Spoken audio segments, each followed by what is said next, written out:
आप देख रहे हैं Divya Prabhat news network. This program is sponsored by Singh brand. नमस्कार, दिव्य प्रभात न्यूज नेटवर्क में आप सभी का स्वागत है। और हमारे साथ जुड़ चुके हैं इस वक्त नसीम खान, प्रदेश संगठन सचिव मेरठ, जिला प्रभारी कांग्रेस, और परमीन सागर जी, सह संपादक दिव्य प्रभात न्यूज नेटवर्क। तो आज विभिन्न मुद्दों पर हम चर्चा करेंगे, खासतौर से जैसे अभी लेटेस्ट में चल रहा है मणिपुर क्यों चल रहा है। नसीम जी, आपके हिसाब से क्यों चल रहा है, मूल समस्या क्या है और क्या उसके कारण है?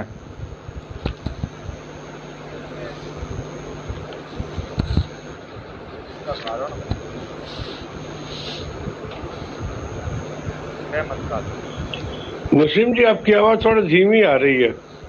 अब आ रही थी? हाँ, आप ठीक है।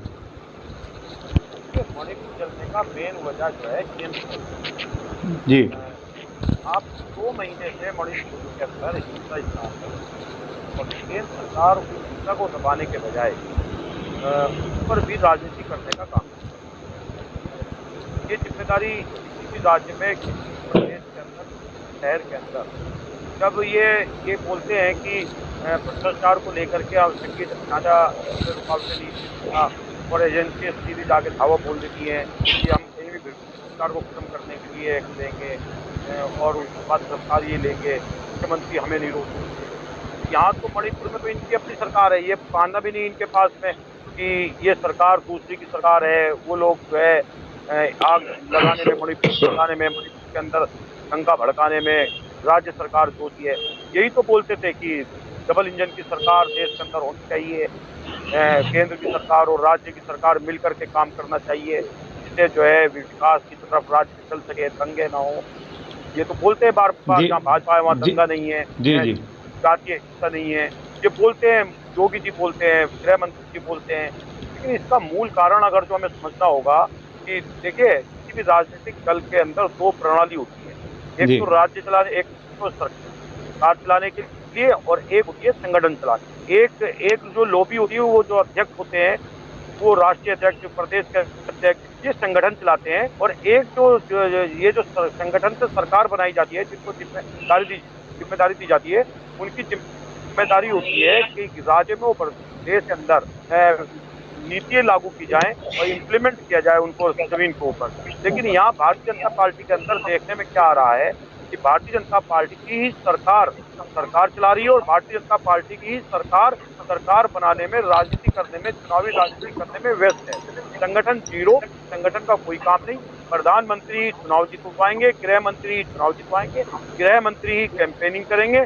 जो काम संगठन के लोगों को करना चाहिए था, वो काम प्रधानमंत्री और गृह मंत्री कर रहे हैं। और जब गृह मंत्री और प्रधानमंत्री चुनाव जीतने की प्रणाली में लग जाएं, चुनाव जीतने के लिए अपना सारा समय राज्यों में देने लगे। अभी चुनाव गए नगर निगम के, उस में इन्होंने कैंपेन, उससे पहले कर्नाटक में कैंपेन किया, उससे पहले हिमाचल में कैंपेन किया, और अब आ गए 5 राज्यों के चुनाव। तो ये 5 राज्यों के चुनाव में बिजी हो गए।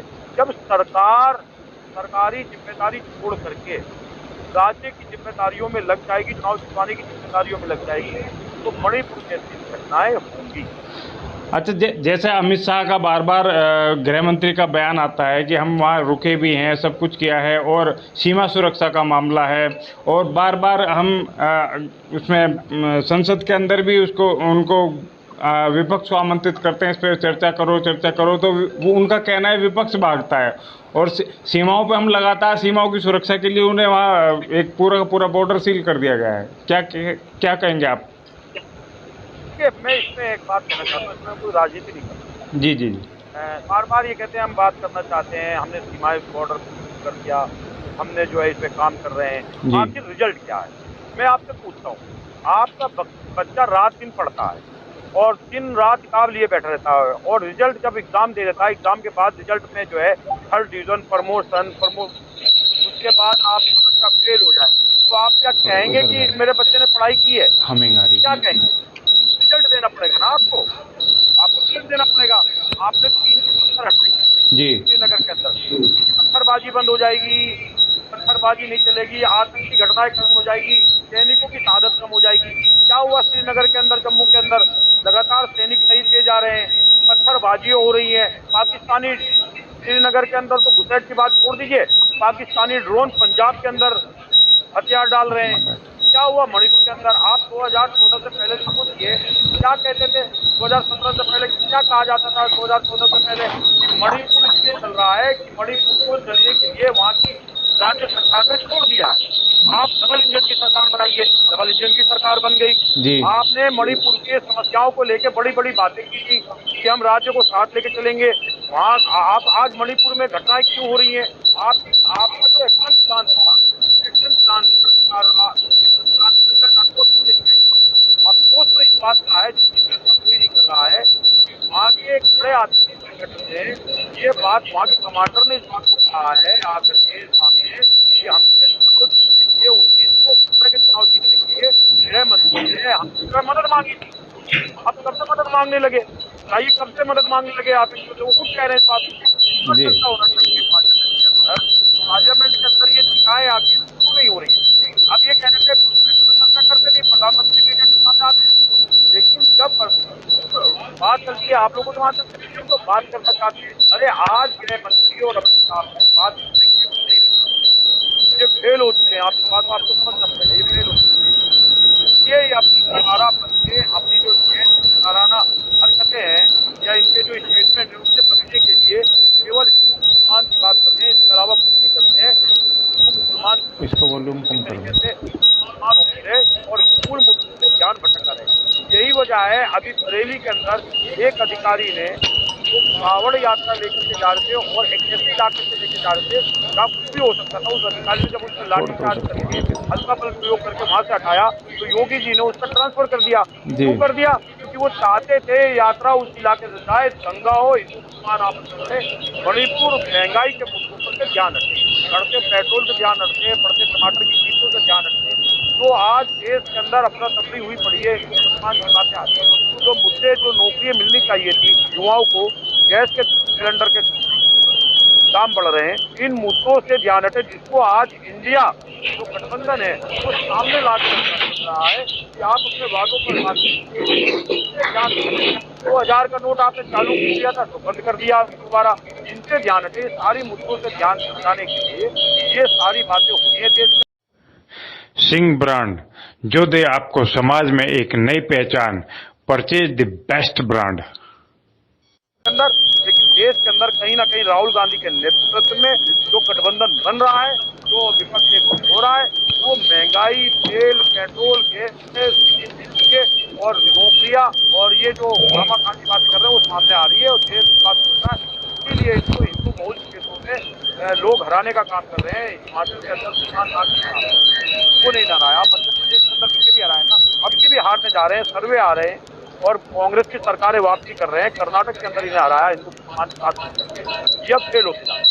अच्छा, जैसे कि आपने अभी कांग्रेस की बात बताई है, INDA की बात बताई है, एक बहुत बड़ा कारण ये आ रहा है कि लगातार अलग अलग पार्टियों से छोड़कर नेता और बीजेपी की ओर जाते जा रहे हैं। क्या ये बागी नेताओं की गंगोत्री बन रही है बीजेपी?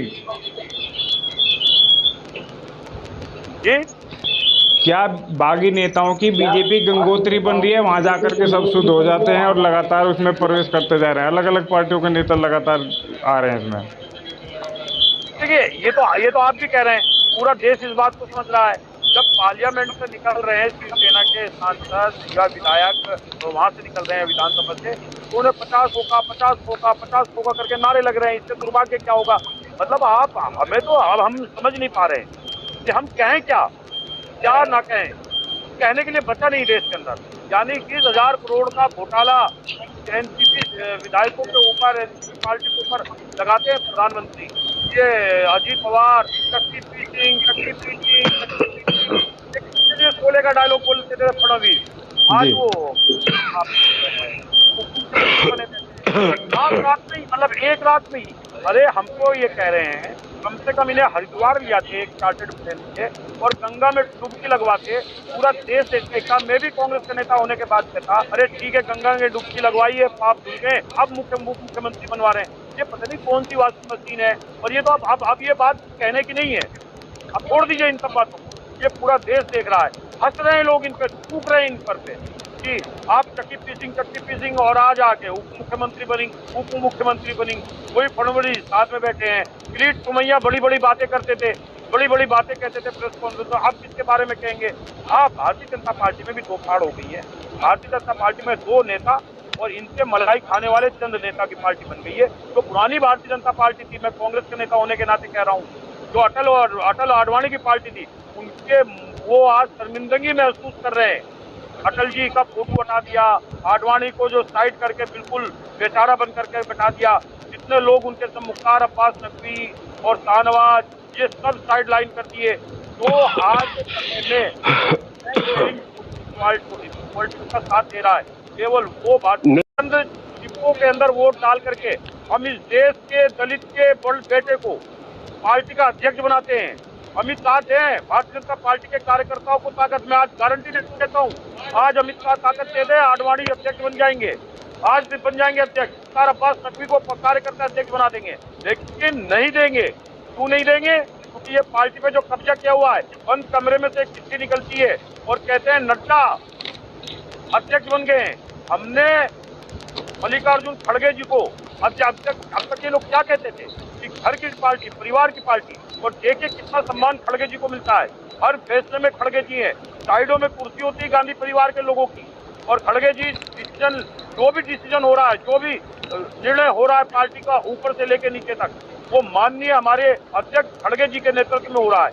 हमारे पास हर क्षेत्र में नेता है, बनाए कोई दलित को अध्यक्ष, आरएसएस को बनाई नहीं। अच्छा, यहाँ पर एक चीज और आ रही है, आपने अभी जो आपने अभी चर्चा की थी कि INDIA, आपको याद होगा कि 1979 में देवकांत वर्मा जी ने कहा था कि Indira is India, India is Indira. तो अब ये जो INDIA है, क्या इसके आगे आर लगने वाला है? यानी कि राहुल, देखिए मैं तो आश्चर्य हूँ, आप INDIA कह रहे हैं, आप इंडिया क्यों नहीं कह पा रहे हैं? क्यों नहीं कह पा रहे इंडिया? कौन सा संकोच इंडिया कहने में? आप बड़े फख्र के साथ कहते थे बड़ो इंडिया, खेलो इंडिया जी, make in India, made in India, कौन सा इंडिया? तो आज यहाँ इंडिया, इंडिया क्या यहाँ पर आज नहीं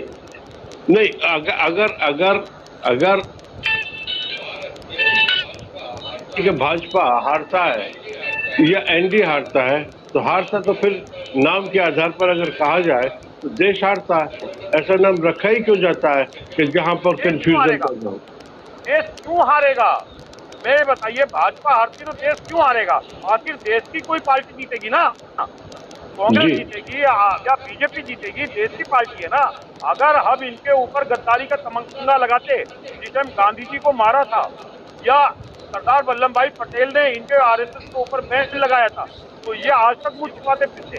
हमने इस देश के रहने वाले किसी भी आदमी को, तो प्रधानमंत्री का चेहरा कौन होगा? चलिए आपकी बात रखते हैं। इंडिया में जो आपने इंडिया का गठन किया है INDIA का, उसमें प्रधानमंत्री के रूप में चेहरा कौन? प्रधानमंत्री के रूप में चेहरा कौन? जैसे कि बीजेपी के पास नरेंद्र मोदी है या फिर योगी है चुनाव के लिए 2024 के लिए, आपके पास कौन सा चेहरा? आपका सवाल बहुत अच्छा है कि सवाल यही कांग्रेस के पास आएगा, और आपने जो सवाल किया उसका जवाब मैं कांग्रेस का छोटा सा कार्यकर्ता हूँ और आज खुल के जवाब दे रहा हूँ इस बात को। नहीं, आपके पास बहुत बड़ी जिम्मेदारी है प्रदेश की, क्योंकि संगठन सचिव, देखिए जैसा अभी आपने कहा था कि संगठन और सरकार दोनों अलग अलग चीजें हैं। आप कांग्रेस को संगठित कर रहे हैं, कार्यकर्ताओं को संगठित कर रहे हैं। आप छोटे नहीं है, बहुत बड़ा दायित्व आपके बाहर है। उस नाते ही मेरा ये सवाल है कि प्रदेश जो INDIA है, इंडिया है, उसको वो संगठित है या असंगठित है, और प्रधानमंत्री के रूप में चेहरा कौन? क्या राहुल गांधी? पहले तो मैं संगठन में प्रदेश का सचिव हूँ, प्रदेश का सचिव। हाँ जी, प्रदेश की बात कर रहा हूँ, प्रदेश की बात कर। फिर भी मैं आपका जवाब बहुत स्पष्ट रूप से दूंगा। एक कांग्रेसी होने के नाते, कांग्रेसी होने के नाते हम सब कांग्रेसियों की, पूरे देश की कांग्रेस की एक चाहत है कि हमारे नेता आदरणीय प्रधानमंत्री बने, लेकिन यही जहाँ समाजवादी पार्टी जो एक दल है, एक घटक दल है, ये कार्यकर्ताओं की भी अपने नेता के प्रति है, नीतीश के दल के भी अपने नेताओं के प्रति है, और लालू जी के दल की भी कार्यकर्ताओं के अपने नेता के प्रति है। अब रही बात संविधान ने इस बात की इजाजत दी है कि संविधान चुनाव से पहले होने वाला गठबंधन वो पहले भी तय कर सका, बाद में भी तय कर सकता है। निश्चित रूप से आपको एक बहुत सामूहिक रूप से पसंद किया जाने वाला चेहरा आपको मिलेगा। नहीं, कांग्रेस और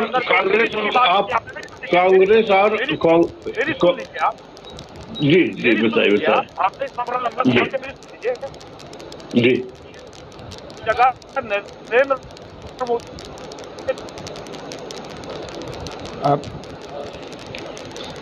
नसीम जी आवाज ब्रेक हो रही है। योगी का चेहरा थे क्या? योगी जी पहले नाम दे दिया गया था खट्टर, तो हरियाणा के क्या वो चेहरा थे? बाद में चेहरा बने हैं ना। भारतीय राजनीति के अंदर कभी कभी पहले चेहरा दिया भी जाता और कभी चेहरा नहीं दिया जाता। और ये तो गठबंधन की बात है, जहाँ गठबंधन नहीं होता है वहाँ भी अकेली पार्टी लड़ती है। जैसे भाजपा उत्तर प्रदेश के अंदर 2017 में लड़ी थी, जहाँ चेहरा नहीं था लेकिन बाद में चेहरा दिया गया। ऐसे ही हमने जो इंडिया गठबंधन बनाया है, जो मूल रूप से इंडिया की विचारधारा है, सभी धर्मों का सम्मान, सभी जातियों का सम्मान और सभी धर्मों का सम्मान करते हुए सभी को राजनीति में एक जगह देना, किसी को कपड़ों से ना पहचानना, किसी के फ्रिज में जाकर के खाना न देखना, किसी की प्लेट में क्या पका है न देखना, किसी की दाढ़ी टोपी देख के तिलक दे करके उसको ना मारा जाना, सभी को न्याय हिसाब से देखना। वो जो गठबंधन की मूल धारणा, जो संविधान की धारणा है, वो आपको एक ऐसा चेहरा देगा, ऐसा चेहरा देगा भारतीय राजनीति के अंदर जो इस देश के नाम को सदियों तक ऊपर, जैसे पंडित जवाहरलाल नेहरू ने बनाया था, ऐसे ही देश को आगे और विकास की गति पर ले जाएगा। देश का नाम बदनाम नहीं होगा, बड़ी घटना नहीं होगी। यहाँ पर मैं केवल परवेन जी दो सवाल मैं ले रहा हूँ। आप वसीम जी, जैसे कि अभी जिक्र आ रहा था कि इंडिया कहने में क्या दिक्कत है, हम क्या माने कि 26 पार्टियां एक तरफ हैं, 38 पार्टियां एक तरफ हैं, दोनों यदि 26 प्लस 38 करते हैं तो वो इंडिया बनता है। क्या आपको नहीं लगता कि ये एकदम से इंडिया कहना इसलिए एक संकोच का कारण होता है क्योंकि 50-50 हो रहा है, 26 एक तरफ है, 38 एक तरफ है भारतीय जनता के लिए? क्या कहेंगे इस पर? देखिए, गठबंधन इस देश के लोकतांत्रिक प्रक्रिया का हिस्सा है, ठीक है जी, और इसको कोई नकार नहीं सका। और गठबंधन आज से नहीं, बहुत पहले से अटल बिहारी वाजपेयी ने गठबंधन की राजनीति को एक आधार देने का काम किया था, ये हम इस बात को मानते हैं जी, बिल्कुल मानते हैं। लेकिन आज नरेंद्र मोदी के समय में जब ये कहा जाता है टेलीविजन पर बैठ करके ये चोरों का गठबंधन है, ये डकैतों का गठबंधन है, ये भ्रष्टाचारियों का गठबंधन है, एक अकेला मोदी से लड़ने के लिए इतने लोग आते हैं, जब ये कहा जाता है तो सवाल हमारी तरफ से भी उठता है कि आप इसे तक्की पीसिंग कहते थे, तो आपके गठबंधन में जो शामिल है तो आपका तो डकैतों का गठबंधन है। आपके जो गठबंधन में शामिल है भ्रष्टाचारी लोग या राजभर आ जाए हैं, क्या ये आपका गठबंधन डकैतों का गठबंधन नहीं है? ये सारी बातें जो कही जाती थी, ये सारी बातें जो की जाती थी, और आप हमें कहते हैं कि देखिए मोदी को हराने के लिए इतने सारे लोग मिल रहे हैं। अरे हम क्यों नहीं कहते कि आप हारने जा रहे हैं? आप अपनी हार को खत्म करने के लिए और राहुल गांधी को रोकने के लिए, जो राहुल गांधी की रोकने पूरे देश के अंदर भारत जोड़ो यात्रा के बाद बढ़ी है और राज्य हम लगातार जीत रहे हैं, उसको हराने के लिए सारी चोर मंडली और 38 पार्टियां एक हो गई है। हम इस बात को क्यों नहीं कह सकते? लेकिन हम भारत के संविधान में यकीन रखें, हमारे लिए ये मुद्दा नहीं है 38 पार्टी, 32 पार्टी, 33 पार्टी, कौन चेहरा होगा कौन नहीं चेहरा होगा, हमारा इस पर कोई मुद्दा नहीं है। हमारा साहब आज मुद्दा यह है कि 250 रुपये किलो टमाटर बिक रहा है जी। हमारा मुद्दा यह है कि आपने 2014 से पहले कहा था 35 रुपये लीटर पेट्रोल देंगे, आज 35 रुपये लीटर पेट्रोल के बाद से 2 रुपये से ऊपर पेट्रोल डीजल जा रहा है। हमारा मुद्दा यह है जो मनमोहन सिंह के समय में 70 साल में 450 का सिलेंडर हुआ करता था, तो आज 1200 का सिलेंडर हो गया। आप डकैती डाल रहे हो लोग की जेब में, हमारा मुद्दा साथ ही है। हमारा मुद्दा यह है कि आपने कहा था कि बड़ी करेंसी भ्रष्टाचार को जन्म देती है, आपने 2000 का नोट बनाया और बनाया 2000 किया। हमारा मुद्दा यह है, हमारा मुद्दा यह है कि आपने ये कहा था कि हम आएंगे तो मुसलमान को सबक सिखाएंगे, लाल आंख दिखाएंगे। लेकिन हमारा मुद्दा आज ये है कि जब आप आए तो आपने वहाँ के प्रधानमंत्री को अपने बुलाया, जब आप आए आपने बुलाए उनके यहाँ चाय बिरयानी भगवान जाने क्या क्या खाने गए, बिरयानी खाने गए, टमाटर खाने गए, बिन बुलाए तो मेहमान बन करके गए, वहाँ की संपत्ति के पास गए। हमारा मुद्दा ये है, हमारा जी मुद्दा ये है। नसीम जी आप मुद्दा उठा रहे हैं महंगाई का, बेरोजगारी का, लेकिन दूसरी तरफ से जो मुद्दा उठ के सामने आ रहा है जिसे प्रमुखता से बनाया जा रहा है, जैसे ज्ञानवापी पर कल सीएम योगी का बयान आया कि त्रिशूल और कमल और वहाँ जो खंडित मूर्तियां हैं वो चीख कर कह रही हैं वहाँ क्या था, तो इस पर आप क्या कहेंगे?